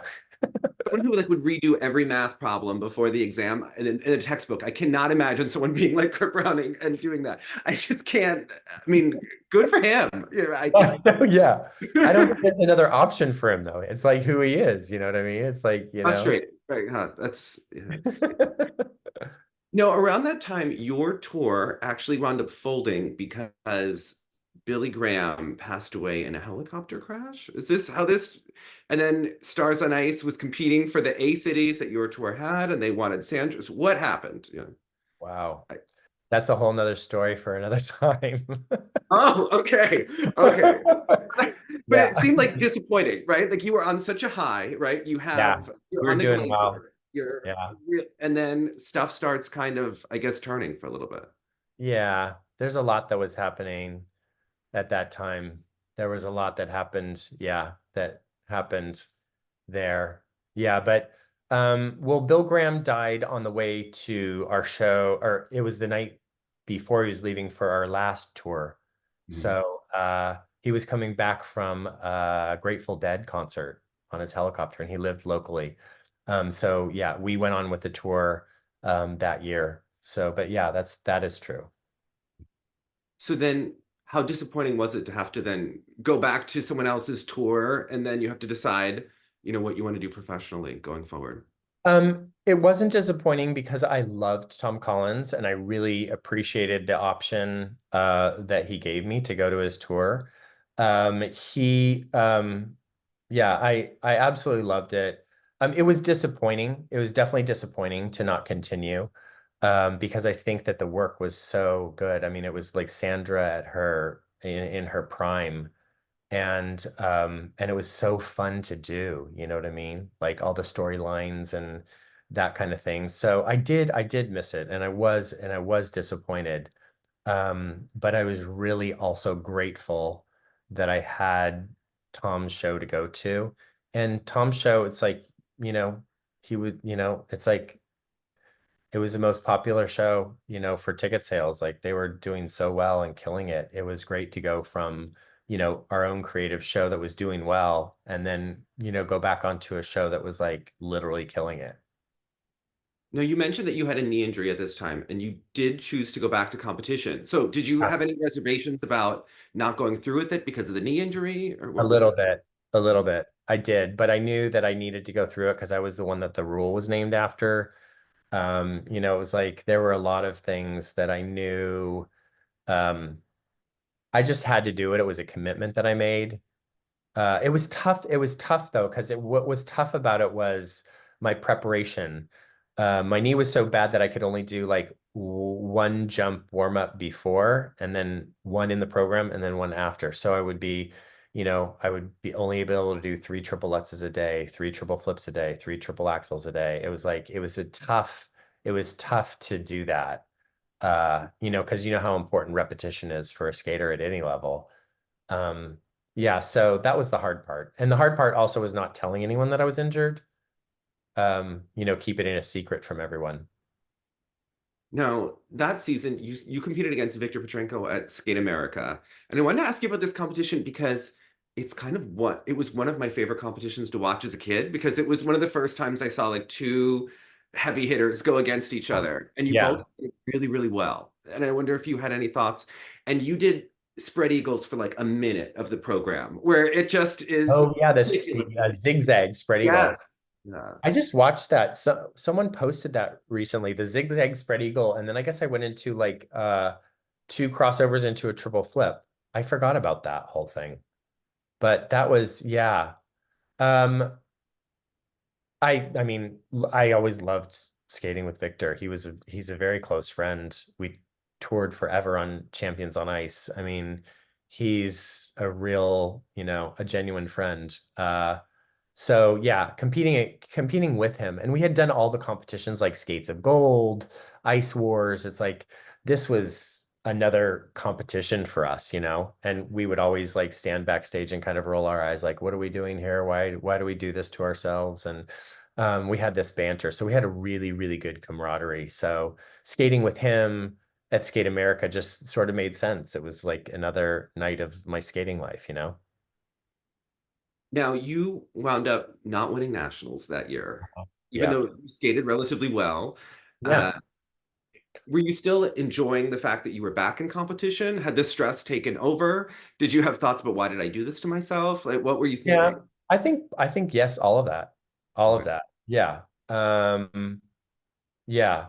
I didn't see Scott skate, so I don't know if I just got a not a good panel for me or if he deserved it. Like I still don't know. But I think I made a mistake on the second triple axel. I popped the triple axel. I think so. And then I think I revamped it before the Olympics to do a different pattern. So I had this thing where I would want to do different patterns into the triple axel. I did that in Calgary too. I don't know why I did that. I should have just kept the same pattern because it completely changes the jump itself. But I think I went back to the same pattern for the Olympics and then hit it in the Olympics. What were your expectations going into Lillehammer? Um, I knew that if I skated clean, I could be up there. Mhm. Yeah, I knew that if I skated clean, but it was going to be harder that I was second at nationals. Okay. So I think I felt like I kind of needed to have won. Mhm. That would have made it a little bit better. But yeah, I felt like I would be I was doing everything that everybody else was doing. So I was right in the mix. I felt like, I could have if I had great skate, I would be right in there. So my expectation, I mean, I don't know what my expectation is. Like I wanted to be a medalist, you know what I mean? So but I don't know what my expectation was. You made a mistake in the short program, Yeah. and the beginning of your free program was not your best at the Olympics, but you really turned it on. It was interesting because you had missed the second triple axel throughout most of that season, and that's the one that you nail at that point. So how did you turn this around for yourself Well, mid-program? so I changed the pattern, right? Okay. From that. So instead of going down the ice, it was in a circle again, which I should have just known. See, you keep learning lessons. So I think, yeah, that I got to say that second triple axel is one of the best second triple axels I've done I did in competition.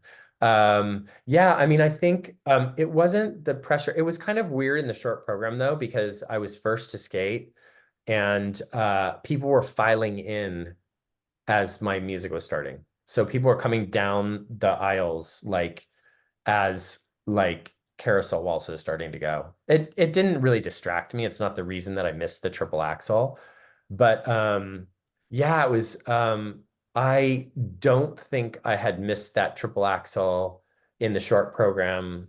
Uh I mean months. I mean months and months, maybe I don't know. I mean, I always hit that. It was just the weirdest thing to miss that. What was it like living through the whole Tanya and Nancy situation? Because obviously you had known both probably for years at that point. It was a black cloud that hung over those Olympics. It was literally like nobody was paying attention to anything except Tanya and Nancy's this and that. And it really took it out of the sports realm and into more of the like reality show realm, which didn't exist then, reality shows, but it was more like the what do you call that? Like I don't So know. I Yes, just remember being on hard copy as a kid. Those yeah. shows like Oh, hard I copy know. that were before the news. Yeah. Oh yeah. Oh yeah. It was like the hard copy Olympics. And all the athletes were like, I don't understand this. It's like they should be paying attention to, what we're doing. And, and they're just like wondering where Tanya and Nancy are and if they're gonna get in a fight and that whole thing. So it was a really weird Olympics. It was really on many different levels. But that was certainly the focus of everybody. Do you have any regrets about those Olympics? That's a good question. I think about that.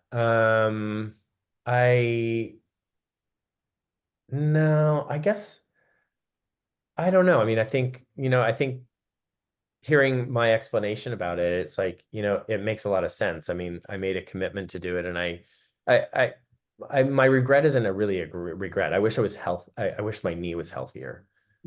But I wish the therapy stuff that I discovered afterwards existed there because that problem that I had in my knee that year, I've had as in my professional career and turned it around really quickly.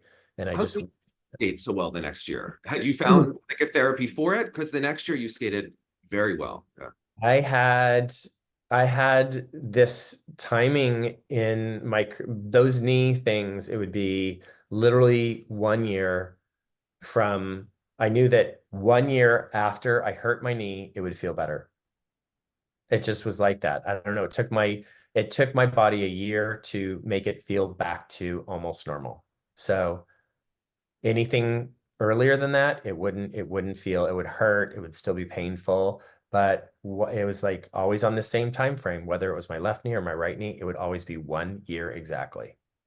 What was your preparation like on the road? Like, what was a day like to keep your body healthy enough to keep skating every day? Depending on if it was champions on ice or Boitano wit. I mean, Boitano wit, we had a lot of practice. So we would set aside an hour to practice every day. Tommy's show, sometimes it would be, I'm like, I can't warm up in 20 minutes for a whole show. I'm like, we need a half hour at least for God's sake. So it was tough. Those were tough schedules on, champions on ice were really rough and a lot of Would you travel. could you work out like in the hotel or things, or what would you do to kind of stay in shape on the road? To be honest, well, we had exercise equipment backstage, but I couldn't do that because I was like last. So it was like I couldn't exercise before I was going to skate. I would have to do the opening, wait for the whole show, and then finish and then just get on the bus again. So I couldn't really do anything. And, it was hard because when you weren't traveling, you were trying to like rest or catch up on other things or doing, it's like, it's tough because it was one nighters, like every night would be a different show.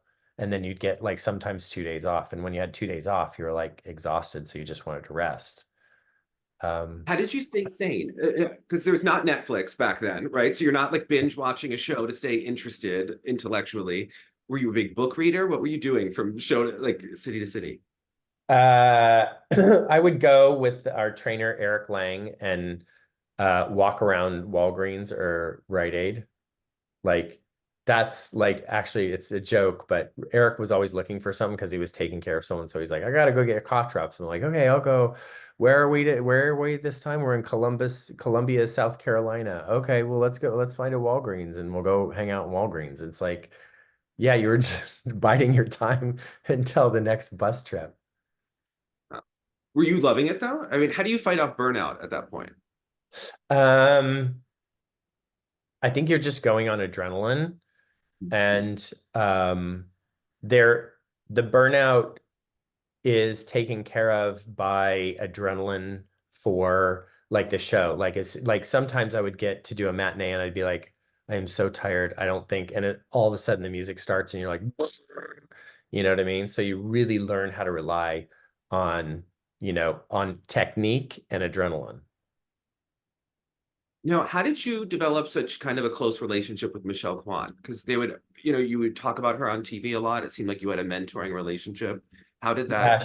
Yeah, she was like my little sister. I mean, she had told me that she started skating because seeing me win the Olympic gold medal. And then when she was on tour, I just we connected, and she was kind of like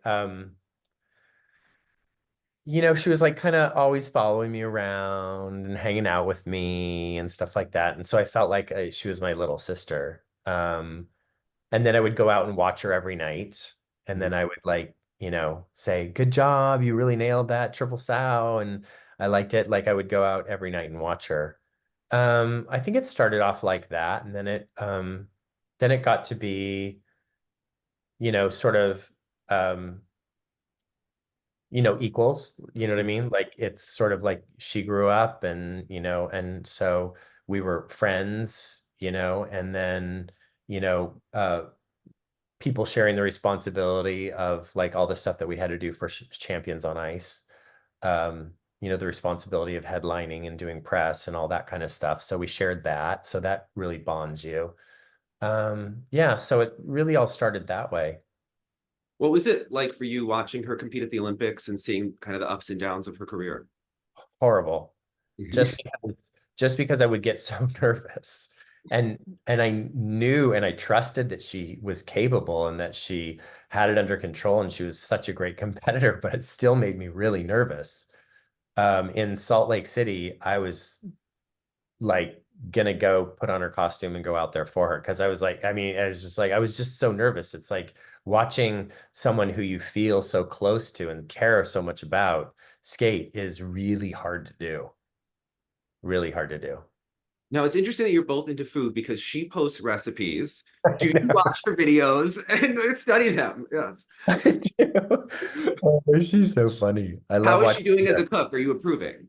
She's great. I love it when she does the fast motion like stuff. It's like fast forward it through that whole thing.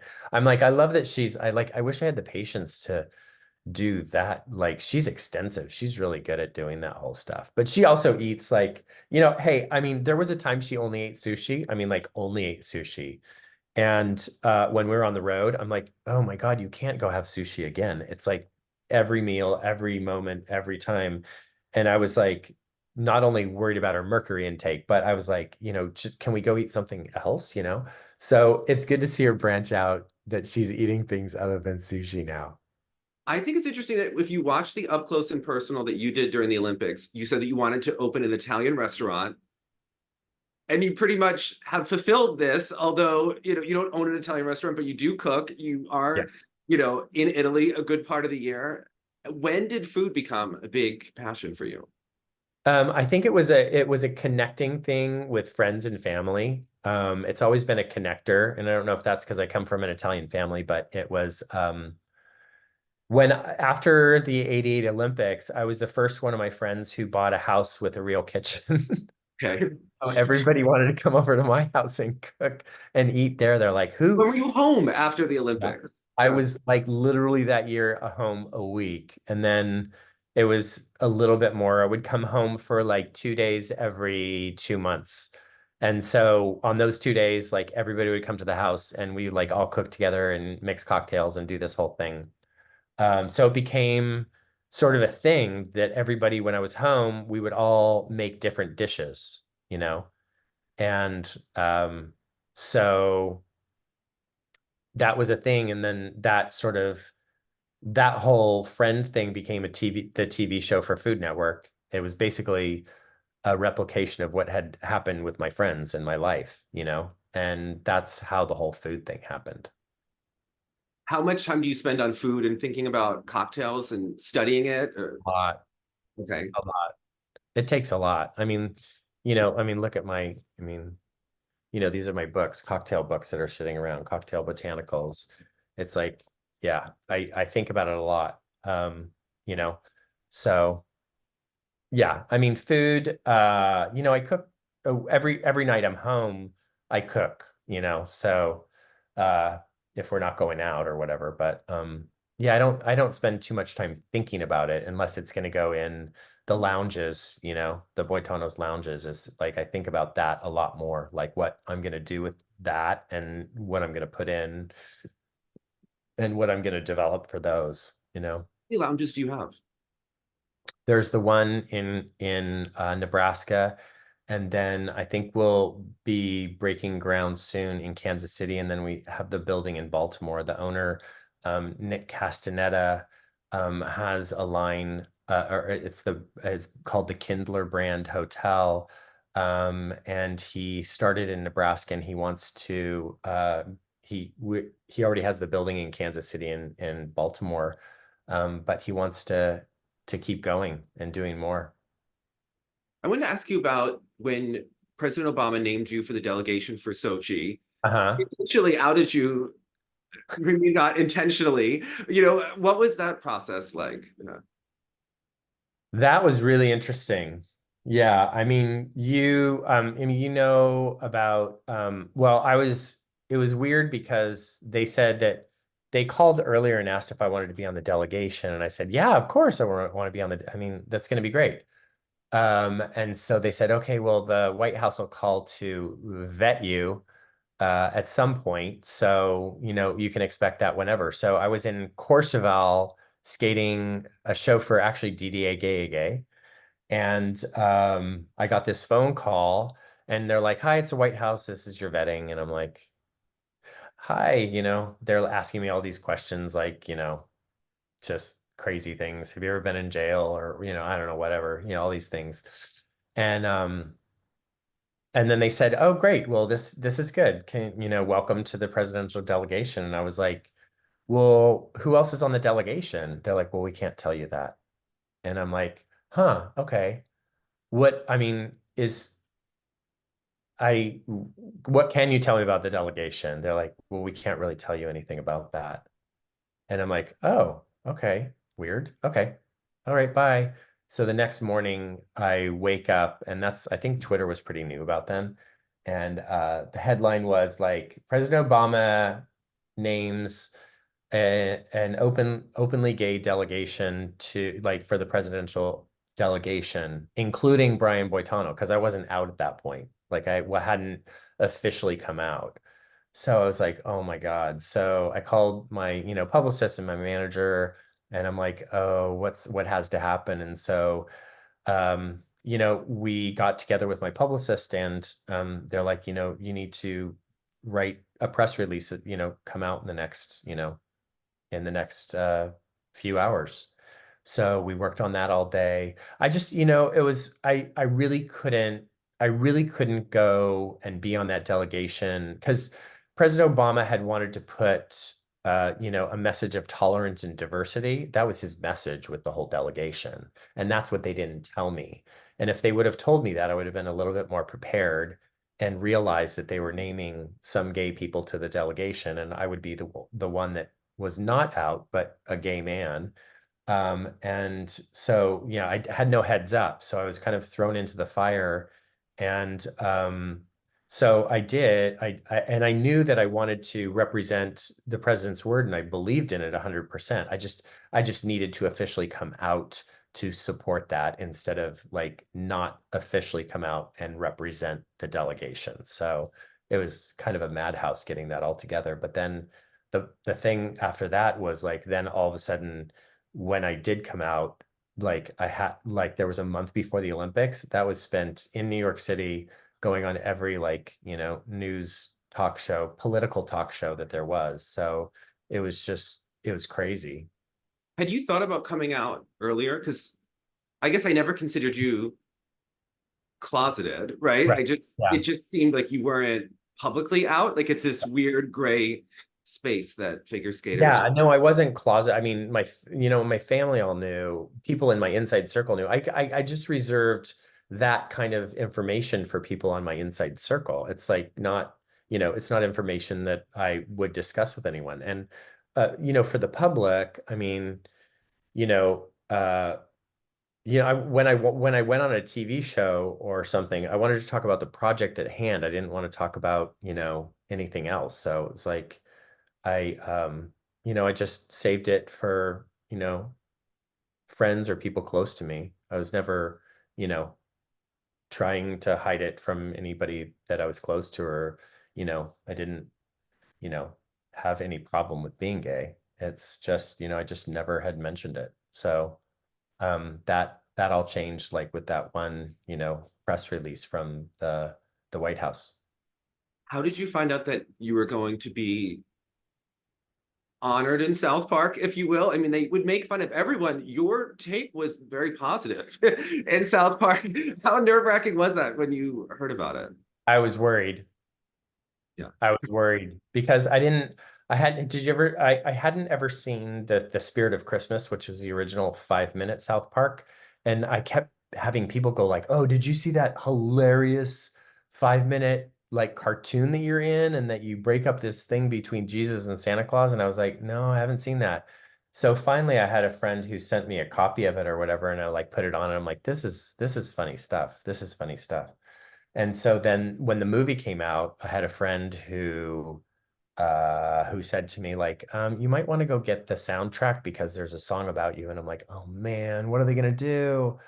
Like that's, what have I ever done to them? What are they gonna, I didn't know what they were gonna do. And then I actually went to go see the movie in the movie theater. I sat in the back row alone with my hat on and everything, like full movie theater. And like that was another surreal thing, like having an image of like what was supposed to be you and they were singing a song about you and you're like sitting in the movie theater looking at that. It's kind of weird.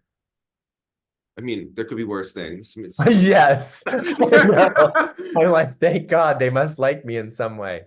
No. And then I got it, and then I got a call. It's actually on my desk. They asked me to write the foreword to this South Park Guide to Life, and it has.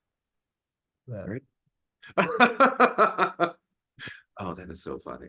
It's funny. I talked to Matt, and when he asked me to write the foreword, and I'm like, do you want me to be like irreverent or dirty or funny? And he's like, no, just write something. I'm like, okay. It was like, I was expecting he wanted something wild. And I'm like, okay, nothing wild. Okay, it's okay. So what kind of projects do you have that keep you busy now? I mean, you seem like you have had quite the interesting professional career that's kind of, Yeah. delved into other things. What kind of takes up your time today? I think a lot of the stuff is the lounges. I do a lot of like kind of everything. I do a lot of charity stuff. I'm doing the lounges. I'm putting together a bunch of different possible like TV shows, developing those. We had put together a movie that we sold to Netflix, and then unfortunately, the whole team at Netflix left. So we're looking for a new home for that movie. Yeah, so yeah, I'm doing a lot of that, and yeah, I What do did you a think of the, seminar in Japan this last month, so that was kind of fun. what do you make of the sport where it is right now?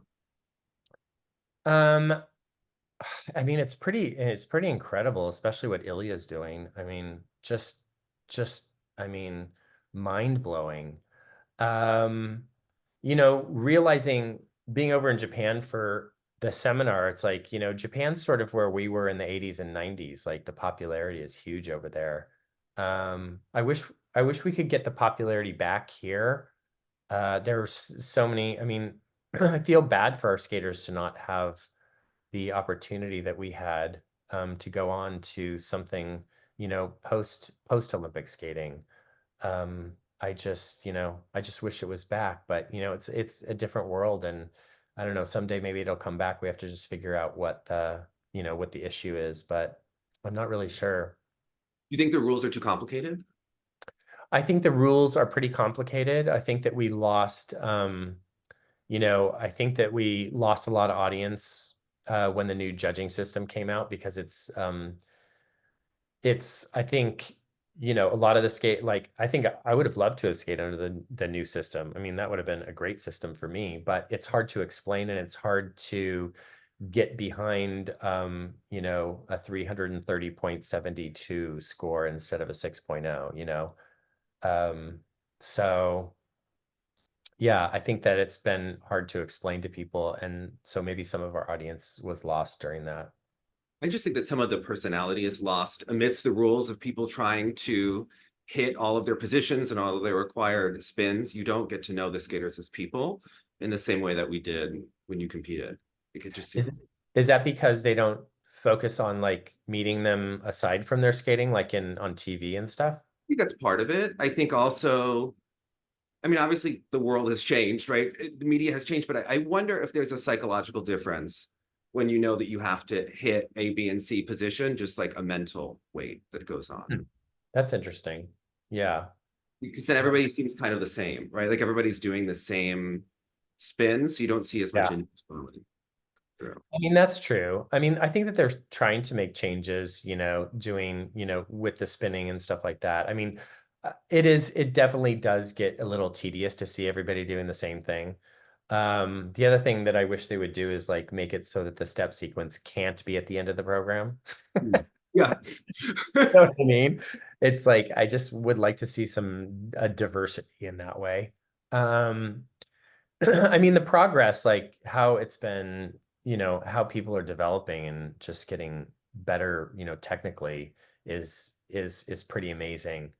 Um, but yeah, I mean, I think that it would be great if they could focus on components a little bit more artistic, but that comes in time, you know what I mean? After people learn how to be, that was a good thing about professional skating. It's like that then you could show both, like as a professional. It took time to develop that. I mean, you know, everybody develops it if they have enough time, but it's hard because the skaters, you know, maybe don't have enough time, you know, who, you know, because they don't have anything after amateur skating. And it's really hard because usually it's by juggling so many different diverse styles of programs that you develop that. And, you know, if you're a competitive skater, you just have a short and a long, and that's all you do.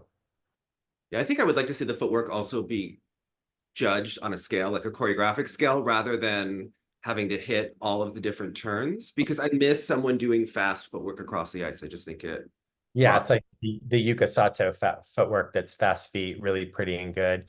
Yeah, I don't know. I mean, I don't really care about seeing,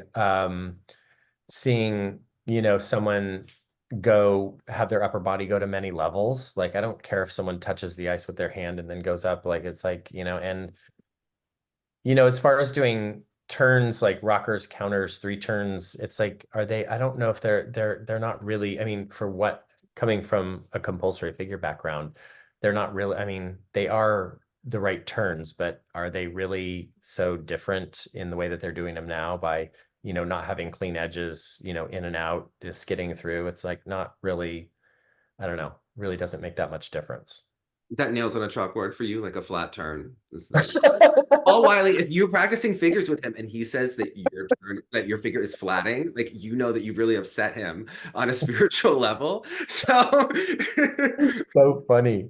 Have yeah. you, the funny thing is that being with Paulina, you know, it's like when you would do a bracket or like, or a rock or anything, there's a scissor free foot that you have to do with it. So you're doing bracket and it goes forward, back forward, like, you know, as you go turn. And like none of the younger skaters can do the free foot scissor. And I'm like, I have to do it when I'm doing like these rockers and counters in like moves in the field and stuff like that. It's the way I learned it, you know? So it's pretty funny that nobody knows how to do that anymore. You have to get her to do some figures because I feel like she would be good at them. I feel like she has kind of the personality for I it. need to get her to do a triple flip is what I Yeah. need. Okay, she is a stickler for an inside edge flip and an outside edge Lutz. Are her jumps as good as she claims? Like, are you happy with her edges on the flip and the Lutz? Well, she hasn't done any for me. She will not do a Lutz. But I got to tell you, I thought her technique was really good when she was competing. Mhm. Like literally, I knew like when she was competing, I knew that she was going to skate really well. I mean, like I really trusted her technique, you know. Yeah. But now, and by Yeah, I don't know. I always just laugh on her podcast. I mean, she will pick apart everything and everyone. Like I love it. So her Instagram, it's entertaining. Well, Brian, this has been so much fun. It's been that so was fun. I'm still looking for those tights for you. I haven't been into the house. I have all my costumes from years and all the like the my show, like all my show costumes. So I have bins and bin. I probably have 60 bins, plastic bins. So I have to find those psychedelic tights, like those vintage tights that you want. It's funny because I stopped wearing tights for a while and another skater yelled at me that would see my posts on Instagram. So I actually having Matthew Caron make me a pair that I wanted. So it'll be yeah, fun. So I yeah. know. So I'll keep an eye out for those and send you those. Yeah. Oh, and we need the posters. Oh, for sure. This is Okay, yeah. Yeah, send me your address and I'll send posters. I've got plenty. Thank you so much, Brian. This was great. Yeah, it was fun. Good talking to you. Yeah. All right. So I'll add clips and probably try to post it by this weekend. So Okay. All great. right. So Let me much. know. And then I have a social manager named Megan. So Yes. yeah, but I look at everything. I'm the one answering you and that Oh, kind. okay. Because sometimes it was her messaging me, and then sometimes you. No, I know. Yeah. No, I look at everything. I just don't have time to do everything. Okay. So, yeah. Okay. Yeah. I'll let her know when it's coming out, and then I'll do that. All right. Okay. Thank you so much. Ciao. Good to talk to you. Yes. Okay. I know.